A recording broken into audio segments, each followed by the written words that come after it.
कहा यह जा रहा है कि मानव तस्करों ने सीमा की एंट्री कराई है। भारत नेपाल बॉर्डर पर कई ऐसे गैंग सक्रिय है जो पैसा लेकर कुछ भी करते हैं, जो 20 से 25 हजार रुपए में कुछ घंटों में एंट्री करा देते हैं। दावा है कि गैंग भारत में प्रवेश से पहले ट्रेनिंग देता है। ये हिंदी भाषा के साथ साथ पहनावे की ट्रेनिंग दी जाती है। दावा है सीमा ने भारत में एंट्री के वक्त साड़ी पहनी थी और भारत के गांव की महिला की तरह पेश आ रही थी। सीमा के बच्चों को भी हिंदी बोलने की ट्रेनिंग दी गई। गैंग ने सीमा को पहले से हिदायत दे दी थी कि सीमा सुरक्षा बल जब सवाल करेगा तो क्या क्या जवाब देना है। सीमा ने कहा कि बच्चे के इलाज के लिए दिल्ली जाना है। भारत नेपाल के बॉर्डर पर खुली सीमा है।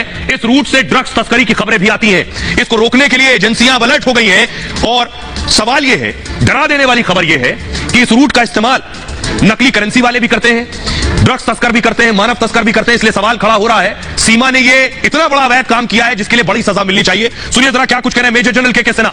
देखिए, जो सीमा हैदर का केस आया है जिसमें उसका नेपाल से भारत आना और नोएडा की में पहुंचना, वो जो रास्ता है वो सबसे ही एक वल्नरेबल रास्ता है और बहुत चिंता का विषय है। और क्योंकि ये रास्ता लैंड रूट है, जो ये कहा जाता है जिस रास्ते वो आई है, और उसमें अभी तो वो सामने आता है, कभी गोरखपुर की बात होती है तो कभी सीतामढ़ी के रास्ते आती है। सीतामढ़ी आप यदि देखें तो बिहार से लगता हुआ इलाका है, जब हम गोरखपुर देखते हैं तो वो यूपी से लगता हुआ है। इसी तरह छत्तीसगढ़ से भी ये पोरस बॉर्डर है और इस बॉर्डर से बहुत, क्योंकि ओपन है और हमारी अरेंजमेंट है जो नेपाल के साथ में कि एब्सोल्युटली ओपन है, आपका एक दूसरे के इलाके में आना जाना, खास करके जो तराई का रीजन हम कहते हैं उसमें एब्सोल्युटली अनचेक्ड है। और ये आदमी कितने सारे चीजों का ये इलीगल जो चीजें होती हैं तो इन रास्तों से ही होती है। अब सवाल यह है कि सीमा के पास एक तो जेल जाना तय है। अगर बहुत ज्यादा मानवीय आधार पर सीमा को देखा गया, क्योंकि 4 बच्चे भी है सीमा के, भारत हमेशा मानवीय आधार को आगे रखता है, उसे जहन में रखा गया तो सीमा की वापसी तय। ये देख रहे हैं, ये बाघा अटारी बॉर्डर है, सीमा जाएगी पाकिस्तान। बैग पैक करके भारतीय एजेंसियां सीमा को बाघा अटारी से वो पार करवा देंगी। अब मैं आपको बताता हूं उसका तरीका क्या है, कैसे सीमा को भारत में रहने नहीं दिया जाएगा।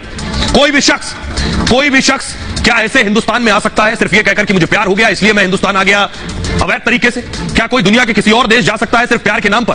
देखिए सीमा के साथ क्या होगा। एटीएस ने अपनी जांच पूरी कर ली है और अब जल्द ही रिपोर्ट सरकार को भेजेगी एंटी टेररिस्ट स्क्वाड। इसके बाद गृह विभाग फैसला करेगा करना क्या है, सीमा को पाकिस्तान भेजा जाएगा या नहीं। हालांकि पुलिस की तरफ से तैयारी पूरी है।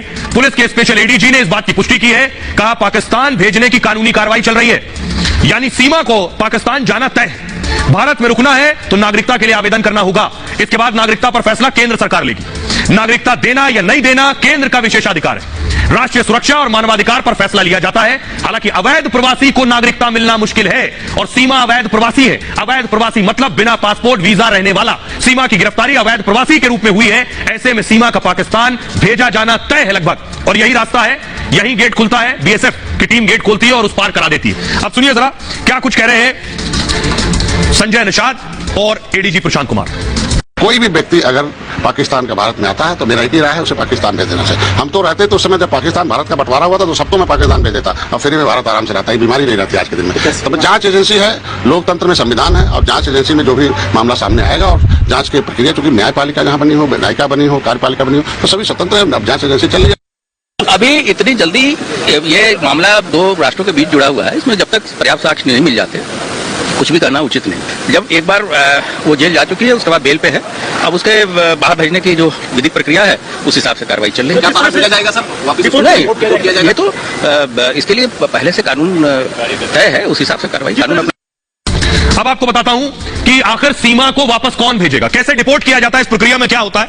अब पाकिस्तान से अगर कोई आया है तो उसकी वापसी कौन करेगा, किसकी जिम्मेदारी है? यह जिम्मेदारी के लिए खास विभाग है देश में। अवैध प्रवासी अगर कोई आ गया है अवैध तरीके से तो पहले उसकी गिरफ्तारी होगी। ऐसे लोगों पर कोर्ट में केस नहीं होता है अगर अवैध तरीके से आया। सीमा पर केस दर्ज हो चुका है, इसलिए मैं कह रहा हूं जेल की भी संभावना है। अवैध प्रवासियों को डिपोर्ट कर दिया जाता है। ऐसे लोगों को एफआरआरओ में पेश किया जाता है। अब ये एफआरआरओ क्या है, यानी फॉरेनर्स रीजनल रजिस्ट्रेशन।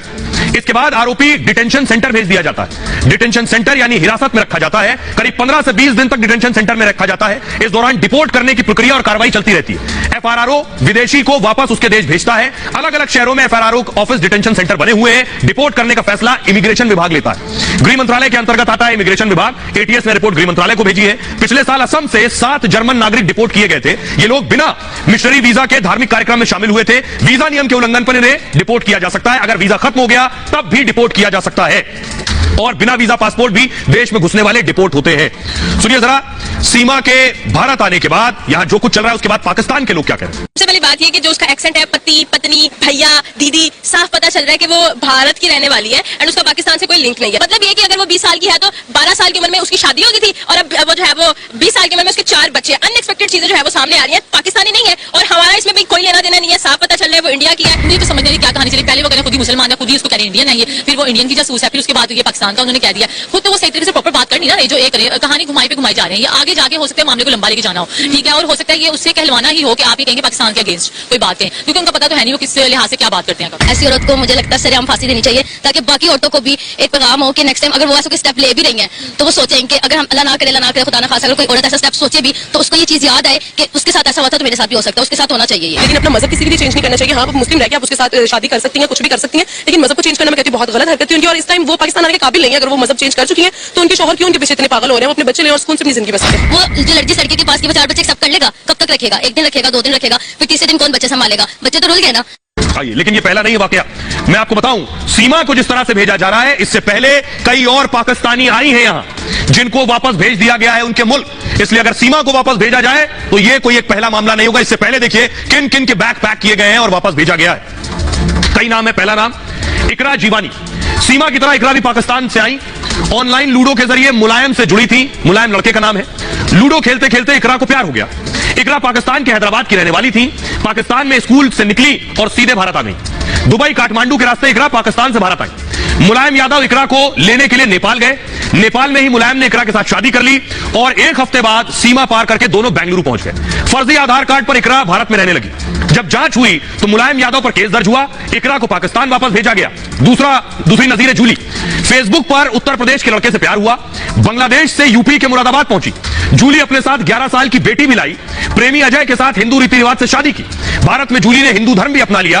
कुछ समय बाद अजय को साथ बांग्लादेश ले गई।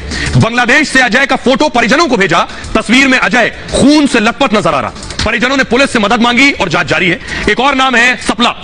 बांग्लादेशी सपला ऑनलाइन बंगाल के युवक से जुड़ी। ऑनलाइन ही सपला को भारतीय युवक से प्यार हो गया। बांग्लादेश की सीमा पार करके सपला भारत में घुस आई। प्रेमी के साथ 2.5 महीने तक बंगाल के सिलीगुड़ी में रुकी। इसके बाद सपला की अवैध घुसपैठ के आरोप में गिरफ्तारी हुई। बांग्लादेशी सपला को अदालत ने जेल भेज दिया। सपला के प्रेमी की पुलिस अभी भी तलाश कर रही है।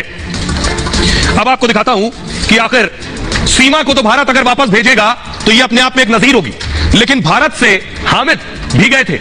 हामिद को पाकिस्तान ने ऐसा प्रताड़ित किया, उत्पीड़न दिया कि हामिद के शरीर पर कीड़े पड़ गए थे। हामिद भी इश्क में गए थे।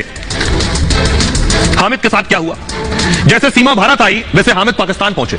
हामिद को पाकिस्तानी लड़की से प्यार हुआ। 2012 में फेसबुक पर हामिद को मोहब्बत हुई।